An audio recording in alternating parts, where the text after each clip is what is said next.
Para jemaah sekalian, di antara tip ataupun cara-cara untuk kita merawati penyakit stres, penyakit susah hati ini, yang pertama, kita hendaklah memelihara solat fardu dan memperbanyakkan solat-solat sunat.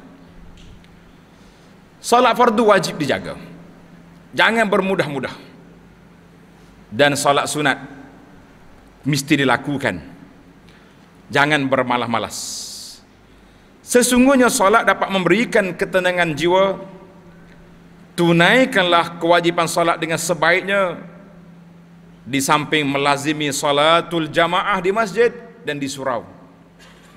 Sebab kalau kita rasa pening, kita pergi di surau masjid, kita jumpa sahabat-sahabat, jumpa orang baik-baik, mungkin hak kita duduk mikir seorang tadi, kita boleh kongsi dengan sahabat. Ataupun ustaz kita, imam kita tahu masalah kita, dia bertanya khabar, boleh meringankan sedikit bebanan. Walaupun kata orang bahu yang memikul tak sama dengan mata memandang, tapi sekurang-kurangnya ada sedikit perkongsian. Karena itu kata di ahli fikir, orang yang basah kena hujan, dia bukan setakat nak kita bagi payung kepada dia, tapi lebih lagi kalau kita juga basah sekali dengan dia, maknanya kita menjiwai kesejukan yang dia hadapi, itu lebih tinggi. Tapi jangan pula tolak payung, awak mari basah sekali lah, itu ibarat kata. Maka menjaga solat, meminta pertolongan dengan Allah Subhanahu wa taala, sebagaimana firman Allah taala dalam surah Al-Baqarah ayat 45, wasta'inu bis-sabri was-salah wa innaha lakabiratun illa 'alal khashi'in. Dan mintalah pertolongan kepada Allah dengan jalan sabar dan mengerjakan salat. Kenapa bis-sabri was-salah? Sabar dan salat dikembang sekali. Sebab orang yang sabar je orang yang boleh jaga salat. Lebih-lebih lagi, kalau kita nak didik anak-anak kita supaya solat, kita kena sabar. Kadang-kadang 5 kali kejut, angkat bangun bilik ni, dia gitu tidur bilik lain, tengok-tengok, ingat ambil wuduk dah, duduk selimut di tempat lain. Allahu Akbar. Sabar ibu bapa. Mudah-mudahan dengan kita sabar, anak kita lekat solat. Wa innaha lakabiratun, sesungguhnya solat itu amat berat untuk menunaikannya, melakukannya dengan sempurna, illa 'alal khashi'in, kecuali orang yang betul-betul khusyuk, betul-betul tunduk pada Allah. Orang ini salat bagi dia manis, sehingga baginda Nabi SAW mengatakan, ju'ilat qurratu 'aini fis salah. Nabi kata, Allah jadikan penenang mata hatiku dalam salat. Nabi kita bila berjalan dengan Bilal, bila dia penat, arihna biha ya Bilal, Bilal rehatkan kami dengan salat. Kita terbalik pula, bila kata masuk waktu salat, azad dah, nak marah pula. Sedangkan itulah waktu kita rehat, waktu kita cah bateri perhubungan kita dengan Allah. Yang kedua, kita memperbanyakkan amalan berzikir kepada Allah Azza wa Jalla. Islam mementingkan ketenangan jiwa. Tiada cara yang terbaik untuk mendapatkannya melainkan mengajar diri sendiri agar sentiasa mengingati Allah Azza wa Jalla. Amalan zikir juga mampu memberikan ketenangan jiwa, sebagaimana jaminan Allah Azza wa Jalla dalam surah Ar-Ra'd ayat 28, allazina amanu wa tatma'innu qulubuhum bi dzikrillah ala bi dzikrillah tatma'innul qulub, yaitu orang-orang yang beriman yang tenang tenteram hati mereka dengan zikrullah, mengingati Allah. Ketahuilah dengan zikir itu hati tenteramlah hati manusia. Zikir yang paling baik, para jemaah, ambillah zikir yang diajar oleh Nabi sallallahu alaihi wasallam. Simple, mudah, ringkas, sahih makna dia daripada Nabi sallallahu alaihi wasallam. Duk ambil zikir yang pelik-pelik, tak tahu mari mana, ataupun zikir-zikir yang tidak maksur, kadang-kadang mengandungi makna yang tidak jelas. Untuk langkah keselamatan, ambillah zikir-zikir yang telah diajar oleh Nabi sallallahu alaihi wasallam.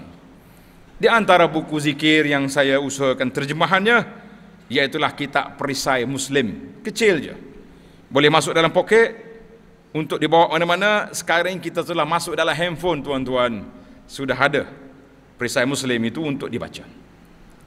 Kalau nak yang besar sikit, mari malam ni kita baca pada malam Sabtu kuliah perdana kita di sini, iaitulah kitab Al-Azkarun Nawawi. Beli kitab, kita menadah untuk mendapat zikir-zikir yang maksur daripada Nabi sallallahu alaihi wasallam. Yang ketiga, kita hendaklah melazimi mendengar, membaca dan menghayati makna-makna Al-Quran. Waktu kita baca Quran, kita baca. Kita penat baca, kita buka pula dia punya alat-alat rakaman rekod yang ada di tangan kita ini. Semua ada Quran dalam tu. Dalam handphone kita ada Quran. Nak baca imam mana, imam Malaysia boleh, imam Mekah pun boleh. Yang pentingnya kena dengar. Dan juga kita kena menghayati makna Al-Quran, belajar tafsir, mengikuti kelas-kelas tadabbur Al-Quran. Al-Quran adalah penawar kepada manusia. Membaca Al-Quran memberikan ketenangan kepada pembacanya, dan sesiapa yang mendengar bacaannya, apatah lagi jika ayat-ayatnya dipahami, dihayati dan dijadikan panduan dalam kehidupan. Ini kerana Al-Quran merupakan sumber teragung dalam merungkai segala permasalahan manusia. Kerana itu berdampinglah dengan Al-Quran setiap hari.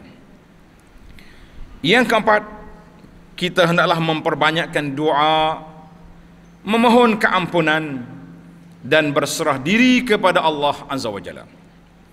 Doa juga adalah penghubung diri kita dengan Allah Subhanahu wa taala. Mintalah daripada Allah agar diberikan petunjuk dan jalan dalam menghadapi ujian kehidupan. Banyak doa-doa yang maksur, doa-doa tentang menghilangkan duka cita, menghilangkan stres, menghilangkan hutang, menyelamatkan kita di dunia, menyelamatkan kita daripada api neraka. Semua diajar oleh Nabi sallallahu alaihi wasallam, dan kita juga boleh berdoa mengikut apa yang kita minta, yang kita nak. Dengan bahasa Melayu boleh, dengan bahasa Arab boleh, dengan bahasa orang putih pun boleh. Yang pentingnya berdoa. Yang kelima, kita hendaklah mendapatkan nasihat dan bimbingan dalam menyelesaikan masalah tekanan yang dihadapi. Berkongsilah masalah dengan mereka yang dipercayai dan dapat memberikan nasihat terbaik, seperti kaunselor berdaftar, agamawan, ustaz-ustaz yang ada kepakaran dalam bidang ini. Jangan duk cari hak pelik-pelik, asyik duk jajar air tawar dia je. Akhir sekali cerita entah mari di mana, kita mengatakan itu bukan rujukan. Dan juga jangan lupa ahli keluarga sendiri yang menjadi tempat kita meluahkan perasaan. Dengan cara ini kita dapat mengurangkan rasa bebanan yang ditanggung, insya-Allah. Yang keenam, semua pihak yang berkaitan hendaklah turun padang bersama membantu menyelesaikan masalah-masalah yang melanda masyarakat, khususnya aspek keuangan, dan memastikan kebajikan mereka dijaga. Masyarakat juga perlu mengambil berat mengenai kehidupan saudara mara dan jiran tetangga, tanya kabar dia ada makan ke tidak. Bantulah mereka apa yang diperlukan sebagai tanda persaudaraan sesama insan, sebagai tanda ukhuwah Islam. Jika memerlukan bantuan dan termasuk dalam kategori asnaf, boleh memohon, boleh beri kepada mereka zakat, baitul mal, majlis agama dan lain-lain untuk membantu mereka. Alhamdulillah. Jadi sekarang ni kita tengok di bawah masjid kita saja, jabatan pejabat zakat Majlis Agama Islam negeri juga telah mengeluarkan borang-borang bantuan persekolahan lah, bantuan sekolah agama, bantuan kepada asnaf, semuanya ada hasil daripada apa yang tuan-tuan bayar kepada pusat zakat, mereka telah agihkan kepada orang yang berhak. Jadi para jemaah sekalian, itulah beberapa pesanan ataupun nasihat yang baik. Mudah-mudahan kita dapat menyelamatkan diri kita dan keluarga kita daripada terjebak dengan perangkap mainan syaitan yang membawa kepada stres, kemurungan dan juga membawa kepada perkara-perkara yang tidak baik.